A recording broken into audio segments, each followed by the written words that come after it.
بہت سے لوگ پوچھتے ہیں کہ اچھا کس پہ قربانی لازم ہے، کون قربانی کرے، اور پھر عموماً یہ بتایا جاتا ہے کہ جو صاحب نصاب ہے، جس پہ زکوٰۃ ہے، وہ قربانی کرے. لیکن ہم دیکھتے ہیں کہ اللہ کے رسول صلی اللہ علیہ وسلم تو کبھی بھی صاحب نصاب نہیں ہوئے، ان کے ہاں تو کبھی بھی اتنا مال جمع نہیں ہوا کہ آپ اس میں سے زکوٰۃ نکالیں یا کچھ اور.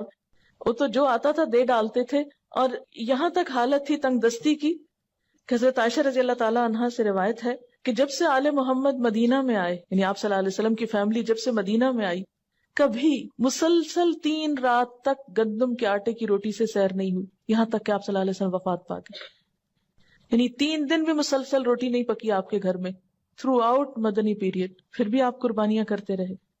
تو یہ قربانی پھر اصل میں کیا ہے؟ محبت کا اظہار ہے. اس کے لیے ضروری نہیں کہ آپ کے پاس اتنا سونا ہو یا اتنی چاندی ہو یا اتنا بزنس ہو یا اتنا بینک بیلنس ہو. بس آپ دیکھیں کر سکتے ہیں تو کر لیں.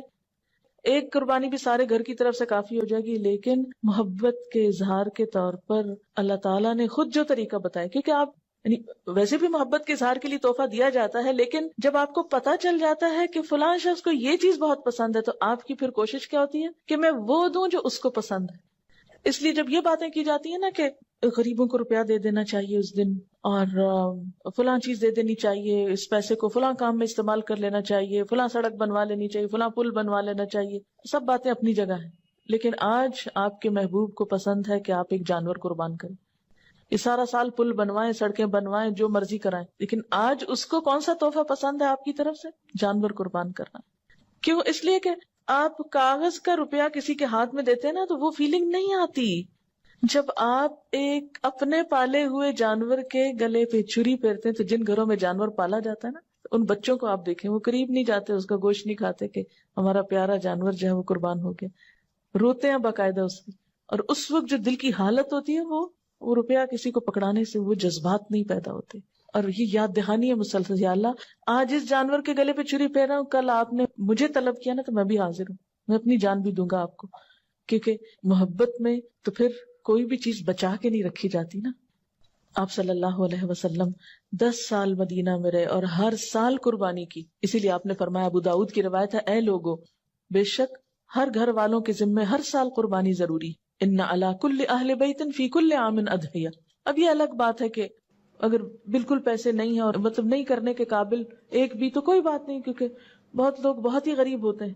قربانی دراصل محبت کے اظہار کی ایک علامت ہے، اور اس کے لیے بہت زیادہ فقہی مسئلوں میں پڑھنا، اس پہ جائز ہے اس پہ ناجائز ہے، یہ کرے یا نہ کرے، وہ کرے یا نہ کرے، بہت کچھ پوچھنے کی ضرورت نہیں. اپنے آپ کو ٹٹولیں، دیکھیں کیا دے سکتے ہیں کیا نہیں دے سکتے، اور کر لیں جو کر سکتے ہیں.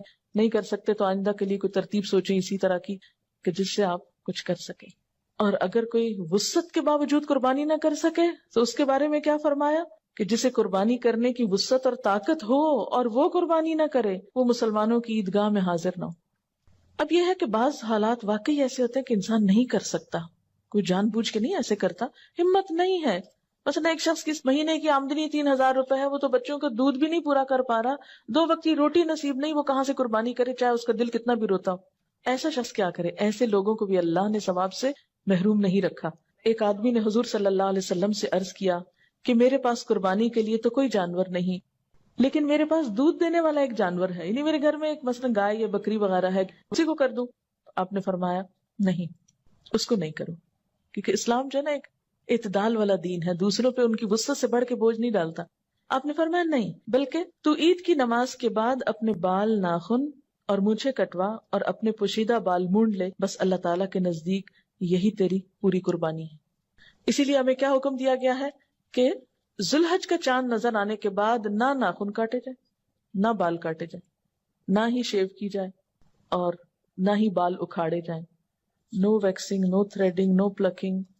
اور عید کی نماز کے بعد کیا کیا جائے؟